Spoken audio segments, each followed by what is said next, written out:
Papo Reto de hoje, o tema é fome no Brasil. Há tempos a gente não via falar sobre a fome que de repente vinha nos amedrontar e nos assombrar mais uma vez. Mas o assunto é muito sério, né? E a gente percebe, você onde está passando na rua, você que está vivendo, você percebe pessoas realmente passando fome, Nós vamos acompanhar esse VT e logo depois a gente vai conversar com a Adriana para a gente aprofundar nesse assunto.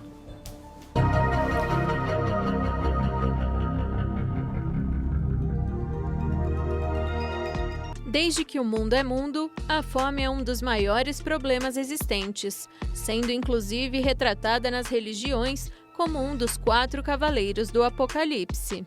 Mesmo sendo um problema antigo e apesar de diversas pesquisas, a questão da fome não é resolvida até os dias atuais.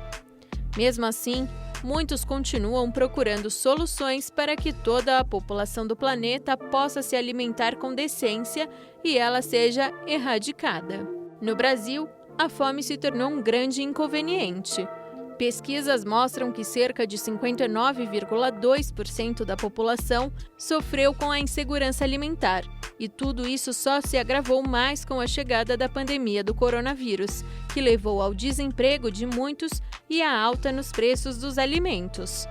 E mesmo que não possamos colocar um fim neste problema, é possível ajudar quem passa por essa dificuldade. Acompanhe o Papo Reto de hoje e entenda mais sobre a fome no Brasil. Nós vamos conversar agora, gente, com a Adriana Charux. A Adriana Charux é estrategista sênior do Greenpeace Brasil. Ela é graduada em Relações Públicas pela FAP e História também pela PUC. Porque são PUC-USP, né? Tem a capacitação em avaliação de projetos, programas sociais pela FIA-USP e autora do livro Ação Social das Empresas. Quem ganha com isso? É o título do livro, interessante, instigante. Atua como pesquisadora de projetos qualitativos do Instituto de Pesquisa Ideafix. E de 2008 a 2012, ela trabalhou com testes e pesquisas em consumo sustentável no Instituto Brasileiro de Defesa do Consumidor, o IDEC. E desde 2013 atua como estrategista sênior do Greenpeace. Seja bem-vinda, Adriana. Fico muito feliz pela sua presença conosco aqui. Nos honra muito mesmo conversar com alguém que tem tanto a nos ajudar, tanto a acrescentar. Muito obrigado, seja bem-vinda. Obrigada ao senhor, Padre Juarez, e a todos os telespectadores que estão nos assistindo para conversar sobre esse assunto tão difícil. Tão difícil mesmo, você usou a palavra certa. Adriana, a gente chegou a ver o Brasil sair do mapa da fome, né? E nós vemos de novo, e não precisa de repente nem que seja um especialista e que não precisa de ser também uma pessoa, um sociólogo, para perceber que a fome voltou a nos assombrar. A gente vê isso no dia a dia. Eu pergunto para você, quando a gente trata de fome, a gente usa um termo chamado insegurança alimentar, né? O que é essa insegurança alimentar? Como que isso afeta a população, Adriana? Olha, insegurança alimentar, isso definido inclusive por pesquisadores que estão olhando para os dados e estudando isso há bastante tempo, a definição é quando alguém não tem acesso pleno e permanente a alimentos. Hoje, particularmente aí durante a pandemia, mais da metade da população brasileira, como apareceu no próprio VT aí de vocês, a população, tem metade da população brasileira nessa situação, nos mais variados níveis. Quando a gente fala de insegurança alimentar, tem gente que está numa situação leve, moderada ou até grave, né? Mas o que quando a gente fala de metade da população do Brasil está passando fome, significa que metade da população do Brasil está meio que tendo que escolher entre o almoço e a janta. E 9% da população, que é algo em torno de 19 milhões de pessoas passando fome extrema. Esses dados, na verdade, são de dezembro de 2020, né? Hoje a gente está quase um ano depois disso, então a gente pode falar que pelo menos 20 milhões de pessoas no Brasil estão passando muita fome, mas muita gente não tem acesso adequado à alimentação. Quando a gente fala acesso adequado, seja a quantidade, a qualidade, o equilíbrio nutricional, uma série de fatores aí. Adriano, mas o problema da fome ele se agravou, intensificou na pandemia, mas já antes da pandemia, a gente já estava vendo sinais de que a fome estava já castigando as pessoas e essa questão do aumento da insegurança alimentar já era uma realidade mesmo antes da pandemia. Por que isso, Adriana? Padre Juarez, o Brasil continua dividido entre poucos que comem à vontade, né, que podem ir e escolher o que quiser na sua geladeira, inclusive podem se dar o luxo de jogar muita comida fora, né, desperdiçar demais, e muitos que só têm a vontade de comer, mas não têm acesso. Então, na raiz desse problema de fome, né, num país como o Brasil, que é considerado aí o celeiro do mundo, que produz tantos alimentos e exporta tanto, o fato é que existe muita desigualdade social. Não falta comida, o que falta é uma distribuição justa e acesso justo a esse alimento. Falado de uma forma simplificada de algo que é bem, além de difícil, é complexo, né? Você lembrou muito bem, nós temos um dos maiores negócios do Brasil é o agronegócio, né? É quase contraditório a gente dizer que a gente passa fome no Brasil, sendo que nós exportamos comida para o mundo todo, né? É contraditório mesmo. Adriana, a gente tinha o Conselho Nacional de Segurança Alimentar e Nutricional, CONSEA. Foi extinto o conselho, né? Não existe mais. Isso afetou, de alguma forma, esse problema da fome? Com certeza, foi um dos fatores que pode ter agravado. O CONSEA era um grande conselho com participação de diversos atores da sociedade civil, pesquisadores, organizações enfim, que atuam aí pela segurança alimentar e nutricional, que pensam a questão de sustentabilidade, né? Não só o acesso ao alimento, mas formas sustentáveis de poder se produzir e distribuir esse alimento. Então, era uma instância de conversa e de deliberação também em relação a políticas públicas que são fundamentais para garantir esse acesso a muita gente. Era lá que se discutia, por exemplo, a política de aquisição de alimentos, a política de alimentação escolar, e uma das primeiras medidas desse governo foi de extinguir o CONSEA. Então, o que tem acontecido enfim, não que os problemas começaram nesse governo, mas o rompimento total de diálogo com a sociedade civil, com uma série de entidades, movimentos, organizações que têm muito a contribuir nesse combate à fome, que só vai acontecer quando o Estado, né, governos, empresas e sociedade civil se derem as mãos, esse diálogo foi cortado. Então, a extinção do CONSEA, nesse sentido, ela foi em si muito problemática, porque muita coisa se discutia por lá, mas também foi simbolicamente um ato bastante determinante dessa dificuldade da gente conseguir dialogar e tomar atitudes independentemente aí de posições políticas, partidárias, aqui e ali, de se unir para aquilo que interessa, que deveria interessar todos os governantes, que é alimentar o seu povo, né? O CONSEA era um fórum onde poderia ser discutido isso e chegar até algumas soluções. Hoje não existe mais nenhum lugar de discussão, não existe. Onde é que é discutido esse assunto que antes era feito no CONSEA? É uma ótima pergunta e não tão simples de responder. Existem vários conselhos, várias instâncias, mesmo o CONSEA era o Conselho Nacional, né, instância nacional. Existem conselhos acontecendo no nível municipal e nível estadual, existem uma série de organizações da sociedade, conselhos que estão discutindo aí segurança alimentar e soberania alimentar e nutricional. Mas o espaço de fato de participação e de penetração dessas instâncias de conselho na formulação e na decisão da política pública estão bastante atrapalhados, né? Então, existem os SANs, existem SAN estadual em São Paulo, Rio de Janeiro, Nordeste, Norte, mas essas políticas hoje, essas instâncias de diálogo estão muito pouco articuladas. A gente está sentindo muita falta dessas convergências e esse é um desafio bastante grande que o Estado atual não tem ajudado a resolver.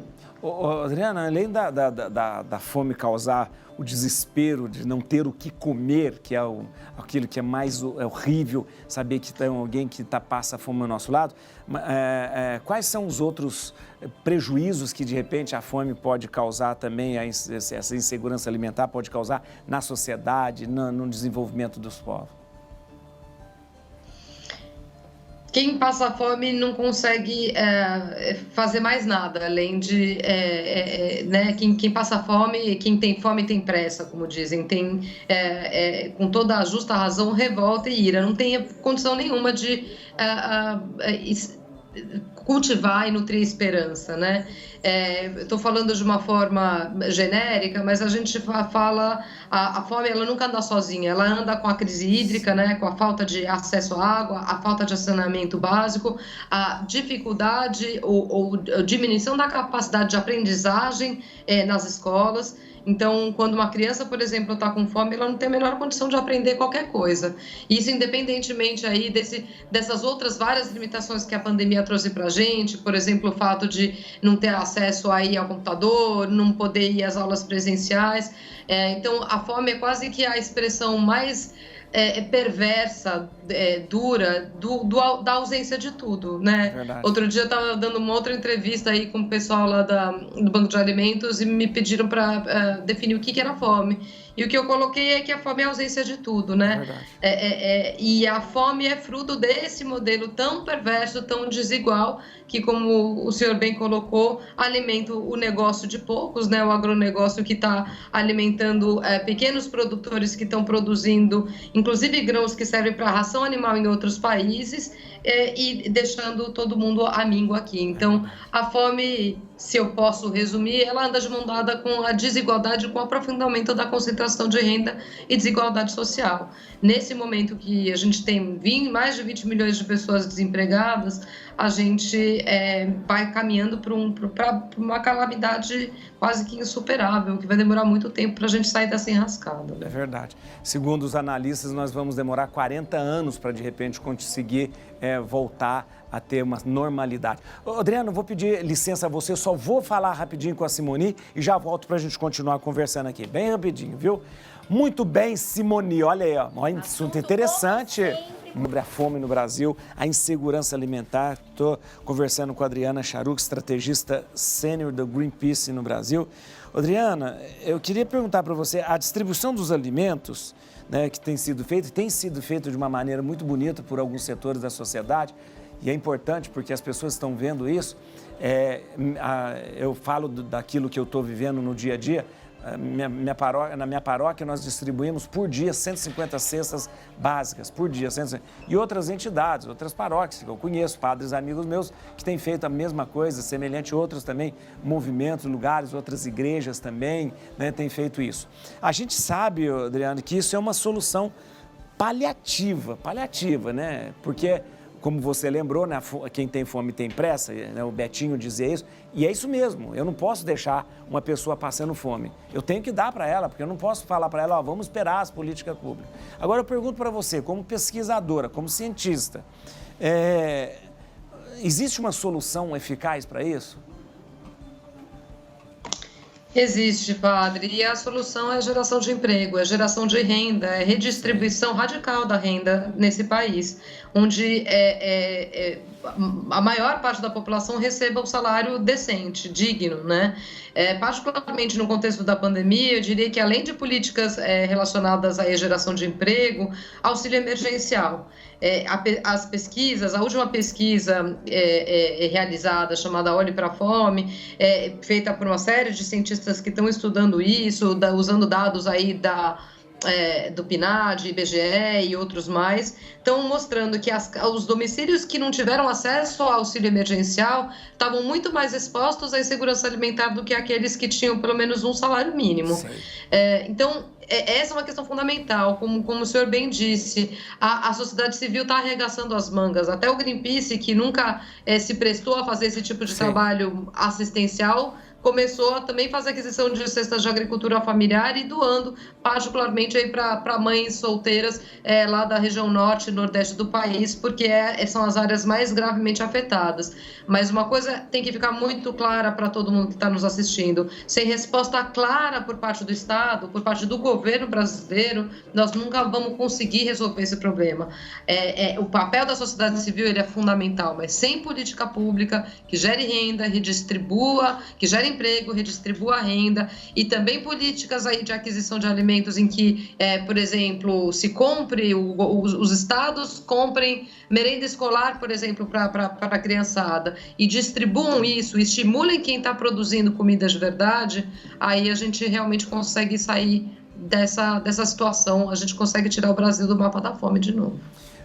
Nós temos aqui... Tem solução. Tem solução. Então, isso é interessante. Eu acho que assumindo de forma séria, né, de repente, isso. A gente vê uma coisa, Adriana, que a questão da fome extrema. Fome extrema é uma realidade. Existem pessoas passando fome mesmo, de não ter o que comer, né? Mas isso, antes da pandemia, nós já tínhamos o Brasil voltando devagarinho para esse cenário da fome extrema. Você bem lembrou, a sociedade civil está fazendo isso. O governo, você já falou, da geração de emprego. Mas para ajudar, pelo menos para que essa fome extrema não venha justamente até levar as pessoas à morte, a solução que o governo poderia apresentar. Você lembrou o auxílio emergencial, acho interessante lembrar disso, que o auxílio emergencial também não é uma esmola que o governo está dando, né? É a devolução da sociedade para as pessoas que passam, né? Exatamente. A auxílio emergencial está longe de ser, por exemplo, o atual governo negligenciou outras coisas que seriam fundamentais, né? Além do auxílio emergencial, por exemplo, ele rejeitou auxílio emergencial para a agricultura familiar, ou seja, para aqueles pequenos produtores de alimentos espalhados no Brasil todo. Hoje, né, temos mais de 5 milhões de imóveis rurais. Vamos dizer aí de pelo menos 4 milhões de agricultores familiares que tiveram negado o acesso ao auxílio emergencial pelo entendimento de que eles não eram uma categoria que precisaria desse tipo de auxílio. Então, isso é fundamental para assegurar a sobrevivência das pessoas, é preciso fazer isso, mas o que a gente vem assistindo são decisões que vão na contramão disso. Por exemplo, numa canetada só, a extinção do Bolsa Família, a renomeação, né, a extinção do programa de aquisição de alimentos, que prevê que pelo menos 30% da compra de alimentação para escolas, presídios, enfim, as grandes compras públicas sejam compradas da agricultura familiar, preferencialmente os agroecológicos, que são aqueles que produzem sem veneno, de forma mais justa, em parceria com a natureza, falando de uma forma muito resumida. E o que a gente viu foi o contrário disso, né? Mais alimento processado, industrializado, cheio de açúcar, a extinção do Conceia, a tentativa inclusive, de se retirar do Guia Alimentar Brasileiro a definição do que é um prato, de fato, saudável. Então, a gente tem esse desafio enorme. As políticas públicas, os políticos não estão cuidando do interesse público, do interesse das pessoas. E é por isso que, mais do que nunca, é importante a gente usar todos esses espaços como esse para chamar atenção, né? Que a fome tem solução, a sociedade está fazendo a sua parte, mas governos e as empresas têm muito o que fazer. Elas deveriam, inclusive, estar doando também muito mais alimentos e assegurando que essas políticas se mantenham de pé. Elas estavam funcionando e elas foram fundamentais para tirarem o Brasil do mapa da fome.